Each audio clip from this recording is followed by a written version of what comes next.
পরিবেশগত কারণ এবং বিভিন্ন টাইপের মেকআপ ব্যবহার করার কারণে আমাদের অনেকেরই একটি কমন সমস্যা দেখা দেয়, তা হচ্ছে ব্রণ। আসসালামু আলাইকুম। আমি ডাক্তার মরিয়ম বেগম, কাজ করছি লামানো ডার্মা অ্যান্ড লেজার মেডিকেলে। ব্রণের চিকিৎসায় যে সকল আধুনিক পদ্ধতি রয়েছে, যেমন লেজার, কেমিক্যাল পিলিং, এই সবগুলোই আমাদের লামানোতে অ্যাভেলেবেল রয়েছে।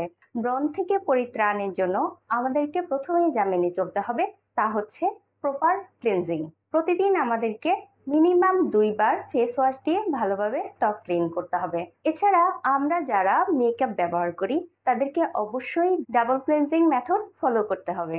বাজারে প্রচলিত স্টেরয়েড যুক্ত ক্রিম এবং মেকআপ ব্যবহার থেকে বিরত থাকতে হবে। তাছাড়া ব্রণ থেকে পরিত্রাণের জন্য অন্যতম একটি উপায় হচ্ছে লাইফস্টাইল মডিফিকেশন, যেমন পরিমিত পরিমাণে পানি পান করতে হবে, নিয়মিত পর্যাপ্ত পরিমাণে ঘুমাতে হবে এবং ভাজা পোড়া খাবার খাওয়া থেকে বিরত থাকতে হবে। এই সকল কিছু মেনে চলার পরেও যদি কারো ব্রণ হয়, তাকে অবশ্যই একজন বিশেষজ্ঞ ডক্টরের পরামর্শ মতো মেডিসিন ব্যবহার করতে হবে।